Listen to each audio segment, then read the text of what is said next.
Y'all make sure y'all get both of us in the shot, please, if you don't mind. Okay.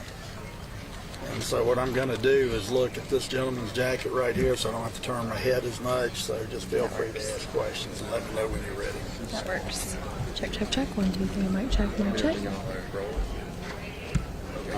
So, Chief Brian, what can you tell us?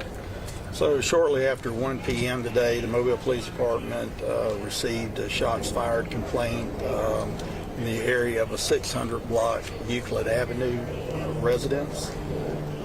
When the officers arrived, it was determined that there were several individuals behind the residence of the 600 block of Euclid Avenue. Several individuals had been shot by several individuals that were in a vehicle that rode through the area.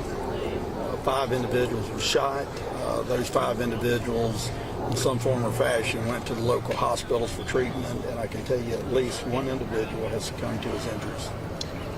When you say drove through, was this a shot fired from the car, or were these people? Yeah, so my understanding as of right now, and it's a fluid investigation, is several individuals in a car drove up to the backyard of this particular residence. There was a group of individuals in the backyard, a group of individuals in the car. Subsequently, those individuals in the vehicle got out of the car and fired into the group of individuals in the backyard. It is unknown at this time that the individuals in the backyard shot back. Nonetheless, 5 individuals in that yard were shot. 1 has succumbed to their injuries. And it is believed at this point that the 2 group of individuals are known to each other. Do you know, I know you're not a doctor, but do you know the conditions of the others? Were there other life-threatening injuries? Several people were loaded in ambulances. Yeah, at least 1 more individual does have life-threatening individuals, but I do not have a current updated status of those individuals.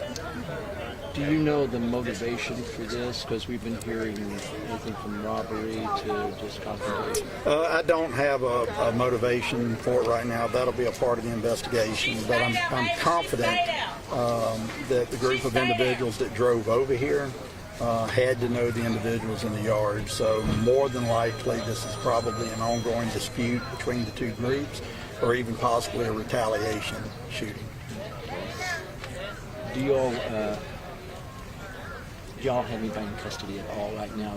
No, we don't. There's a lot to be learned on this. We'll certainly canvass the area, try to find and garner witnesses that may or may not have seen the incident. But there's a lot of work. And listen, you guys know as well as I do, the Mobile PD is very quick in apprehending these type of suspects, and I'm confident here in the near future that some leads will be developed and the perpetrators will certainly be brought to justice. Can I ask you about Sure. the neighborhood here? I mean, these people live here, they're concerned, they're worried, but they have responsibility now, don't they? Yes, they have a responsibility to come forward and tell us what they saw, what they heard.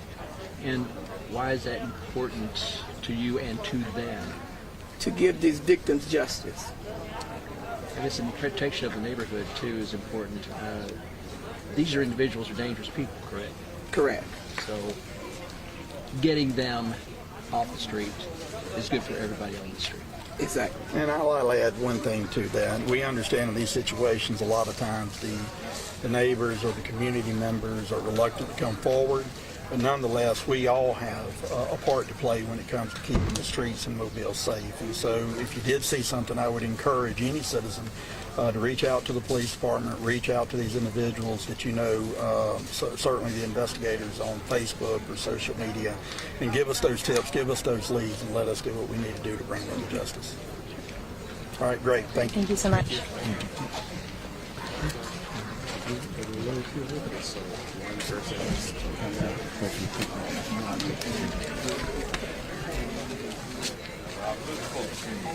you.